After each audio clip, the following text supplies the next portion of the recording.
I was saying there were her and whom and I yanity say Appiah biblical as and so Edione evangelist Reverend Mama Part and Semono as and so Aquadine court batanya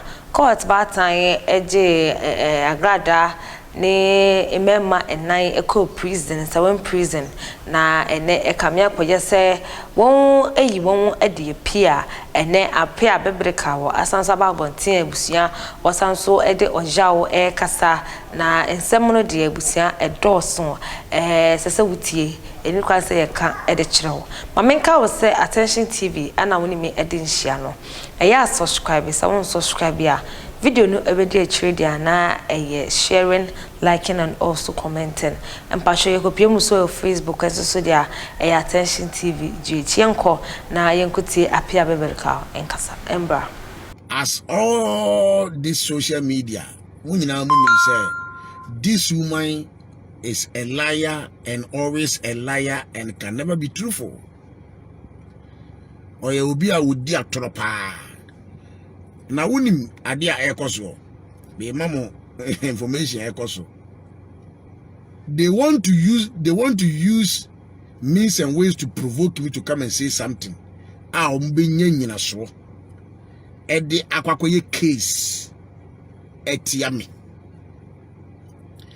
enti me careful e me interview bi a me ye bia no me make sure say me ade ebi enka me interview ne ho na me nibisusu emfrim, because they are doing means and ways everything possible to get me. It is me that they want, and they want to provoke and me to say something. Inti kamebe hunu ye ana meti ye na me buafu ma bekasa gidi na makakasa kotia judicial na makasa tia police no makasa tia system no makasa tia ma akoye gidi because they know say biblical dey kokonye enti ye say ya ye fa ha obaba be ye bibia ebe ma ye nyina so. And let me tell you everybody this, say even kura say ye be ja boys and mpokura no a I will be informed. Number 2, say omo tire petition kwa koma attorney general kwa no a attorney general have to go through all the process with the judgment, and sana attorney general ama ye asem na ko appeal court and sakura na bi kura poa. So all this process must be done before they can be released. Nobody, I'm telling you, even including our president in the Republic of Ghana, couldn't to be made 24 order.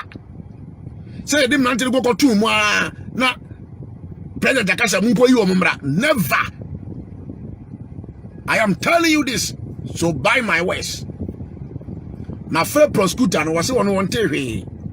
My friend police in I don't want to say much things.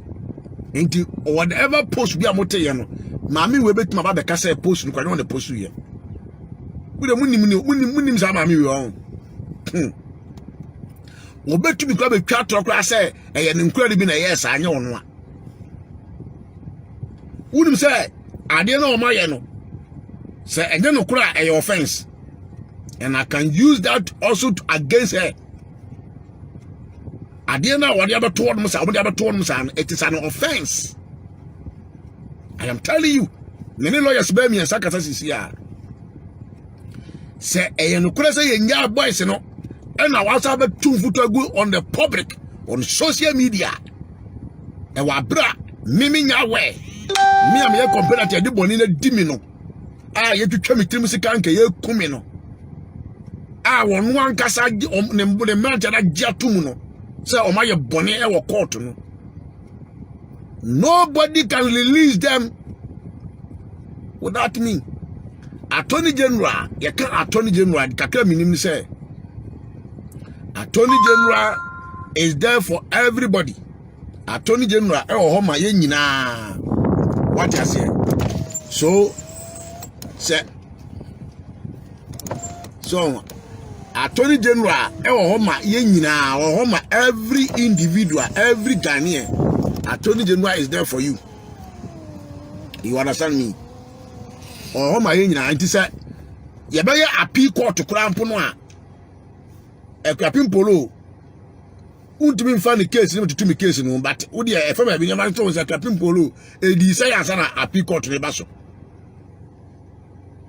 Attorney General will go process a capim polo one ko bon ne baran anko twitwa no sekan ka won no kwa no ye fa ne no kura no hwe e no kura keke kwa we fa ye to ne so.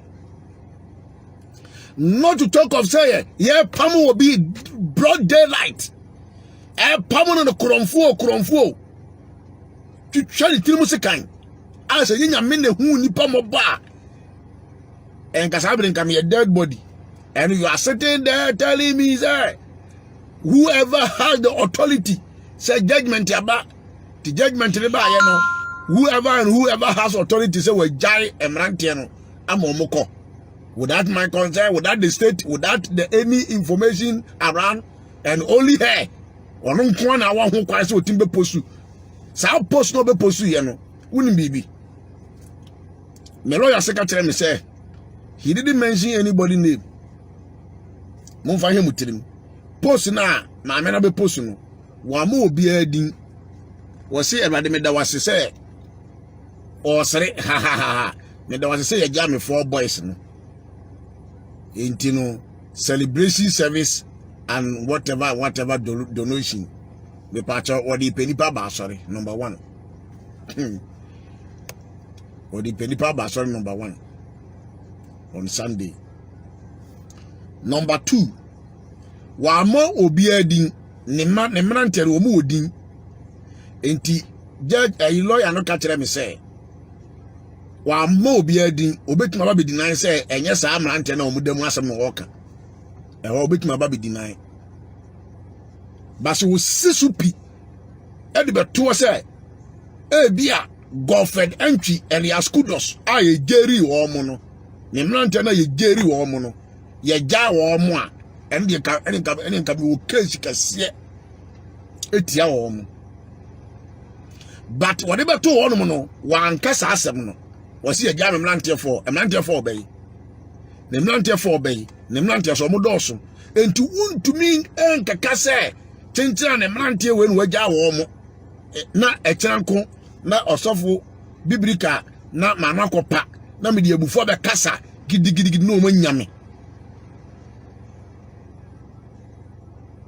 enti ade na ba de abeto saa no eye afidie no omasum afidie na afidie we de anyi obi a ayi hwe me medidi obi ya atem eye mra na ayi adwuma manfa mra no so ansem so mensem eye mra na ayi adwuma so I'm not coming here to insult police or judicial say adentina omuri ayi na ka medidi atem na makeka mensem dabi mu nyansa na ekasa no na muntie me say number 1 wodi penipa ko na asore o.